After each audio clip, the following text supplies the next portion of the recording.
नमस्कार, peptic time Madhya Pradesh समाचार देख रहे हैं आप। मैं हूं अंकुर यादव। छतरपुर जिले में कुछ ऐसे पुराने जघन्य मामले हैं जिनकी फाइलें कैद हो चुकी हैं और इन फाइलों में मौजूद ये मामले अब भी बेसुराग हैं। हत्या के दो ऐसे मामले जिनके कारण कभी छतरपुर शहर हलाकान हो गया था, इन मामलों का खुलासा अब तक नहीं हो पाया है। वहीं 9 महीने पहले छतरपुर के भगवा थाना क्षेत्र में एक महिला की संदिग्ध मौत के मामले में भी पुलिस किसी नतीजे पर नहीं पहुंची है। ऐसे 3 मामलों के खिलाफ शुक्रवार को पीड़ितों ने डीआईजी विवेक राज सिंह को ज्ञापन सौंपे और इन पुराने मामलों की फाइलों को दोबारा खोलने और आरोपियों की गिरफ्तारी की मांग उठाई। देखिए इस रिपोर्ट में ऐसे 3 गंभीर मामलों की पूरी पड़ताल। पुलिस की फाइलों में दफन छतरपुर जिले के 3 संगीन मामलों के खुलासे के लिए शुक्रवार को पीड़ित परिवारों और संगठनों ने पुलिस अधिकारियों से गुहार लगाई। इनमें 2 मामले हत्या के हैं जो छतरपुर शहर से जुड़े हैं, जबकि एक मामला भगवा थाना क्षेत्र का है जिसमें एक महिला की संदिग्ध मौत हुई थी। तीनों मामलों के पीड़ितों ने पुलिस अधिकारियों से मांग उठाई कि इन फाइलों को दोबारा खोला जाए और आरोपियों को गिरफ्तार किया जाए। पहला मामला छतरपुर शहर के धन्नू सिंधी हत्याकांड का है। छतरपुर शहर में लगभग 5 साल पहले 14 अप्रैल 2015 को रात्रि 9 बजे कोतवाली थाना क्षेत्र के शिल्पशाला मार्ग के समीप एक किराना कारोबारी धन्नू सिंधी को मौत के घाट उतार दिया गया था। वारदात की रात धन्नू सिंधी नौगांव से अपनी उधारी का पैसा लेकर घर आ रहे थे, तभी बाइक पर आए 2 बदमाशों ने उन्हें रोका, रुपयों से भरा बैग छीना और विरोध करने पर सरेआम गोली मार दी। 5 साल बाद भी धन्नू सिंधी के परिवार को न्याय नहीं मिला है। धन्नू सिंधी की पत्नी अंजलि की आंखों में अब भी आंसू हैं। मर्डर हो गया था, गोली मार के। कैसे मर्डर हुआ था? गोली मार दी गई थी। तो फिर क्या हुआ था उस मामले में? कुछ जानकारी नहीं, कुछ हो ही नहीं रहा है, बस केस खुल रहा है फिर बंद हो जा रहा है। तो अब क्या आपने डीआईजी साहब से मांग की है ज्ञापन देकर? भाई केस खुले, न्याय मिले हमें भी। करीब कितने साल पहले हत्या हुई थी? 6 साल। इस हत्याकांड के कारण छतरपुर शहर में व्यापारियों ने चक्का जाम कर काफी विरोध किया, लेकिन फिर मामला ठंडे बस्ते में चला गया। अब धन्नू सिंधी के परिवार ने डीआईजी विवेक राज सिंह से मिलकर इस मामले की फाइल खोलने और आरोपियों को गिरफ्तार करने की मांग उठाई है। 14 अप्रैल 2015 को मेरे चाचा की हत्या हुई थी। वो कलेक्शन करके नौगांव से वापस आ रहे थे छतरपुर के लिए, अपने घर के लिए आ रहे थे। तो रास्ते में मऊदरवाई के पास किसी अज्ञात लोगों ने उनके ऊपर पैसे छुड़ाने की कोशिश की, भागने की कोशिश की उन्होंने, तो पर वो सफल नहीं हो पाए भागने में, और उन्होंने आरोपियों ने उनके ऊपर गोली चला दी, जिससे उनकी मृत्यु हो गई थी।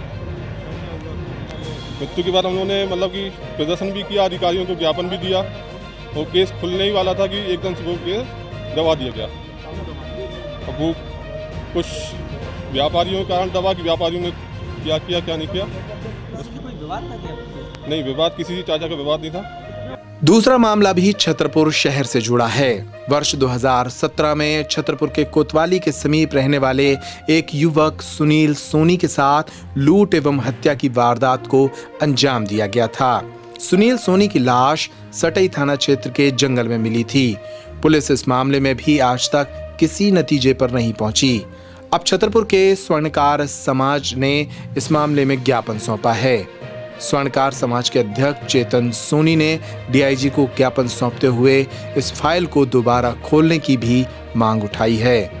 डीआईजी साहब को विगत पुराने समय में 2 हत्याएं हुई थी, धन्नू दादाजी की और एक सुनील सोनी की। ये दोनों हत्याएं उस समय की हाई प्रोफाइल हत्याएं थी, और जिसको खोलने के बाबत डीआईजी सर पर भरोसा करके हम लोगों ने पुनः इनकी फाइल खोलने के लिए आवेदन दिया। फाइलों में दफन तीसरा मामला भगवा थाना क्षेत्र के ग्राम बन्न का है। भगवा थाना क्षेत्र के इस गांव में रहने वाले रूप सिंह लोधी ने बताया कि उन्होंने अपनी बेटी कुमकुम की शादी उत्तर प्रदेश के ललितपुर में की थी। जनवरी 2020 में उनकी बेटी जब मायके में थी, तब ससुराल के लोग मिठाई लेकर आए थे और इसी मिठाई को खाने के बाद उनकी बेटी की मौत हो गई थी। इस मामले में उन्हें संदेह है कि ससुराल के लोगों ने ही बेटी को जहर देकर मारा है। इस मामले में तब भी बवाल हुआ था, पोस्टमार्टम भी कराया गया, लेकिन फिर पुलिस किसी नतीजे पर नहीं पहुंची। अब रूप सिंह लोधी ने एक बार फिर पुलिस अधीक्षक कार्यालय पहुंचकर इस मामले की फाइल को दोबारा खोलने और आरोपियों की गिरफ्तारी की मांग की है। जब बच्ची खत्म हो गई थी उसके बारे में आवेदन दिया है, तो उसके कोई कार्रवाई नहीं की है। भगवा थाने में एफआई करवाई थी और सर उसके बाद कोई आरोपी को पकड़ा नहीं। किस चीज़ से खत्म हो गई थी? वो कितने दिन पहले? जनवरी में। कितने दिन हो गए होंगे लगभग? जनवरी में मान के चलो 9-8 महीना तो हो ही गया। हाँ, तो जब से कुछ नहीं हुआ? जब से कुछ नहीं हुआ। जहर दे के उन लोगों ने गड़िया घोल्ला ले आए थे, उसी में जहर ले आए थे। इन सभी मामलों की शिकायतें सुनने के बाद डीआईजी विवेक राज सिंह ने कहा, सभी बिंदुओं पर दोबारा से जांच कराएंगे। 2 पुराने जो हत्या हुई थी उनमें उनको लेकर कुछ लोगों ने ज्ञापन दिया है। उस ज्ञापन के संबंध में आवश्यक जांच की जाएगी और जो संबंधित अधिकारी उनको निर्देशित किया जाएगा कि उनको समस्त पहलुओं को समस्त साक्ष्यों का अवलोकन करें। तदुपरांत जो एडीपीओस हमारे डीपीओस हैं उनसे राय प्राप्त करें और जो भी अग्रिम कार्रवाई की जाने अगर साक्ष्य होंगे तो अग्रिम कार्रवाई की जाए। इस रिपोर्ट में इतना ही। पेप्टिक टाइम मध्य प्रदेश समाचार पर खबरों का सिलसिला लगातार जारी है। नमस्कार।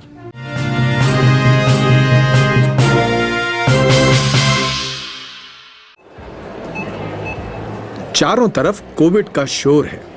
परिवार की सुरक्षा के लिए इम्यूनिटी पर जोर है, पर जनाब इम्यूनिटी की यह चिड़िया बैठती किस डाल पर है, नहीं पता? तो हम बताते हैं।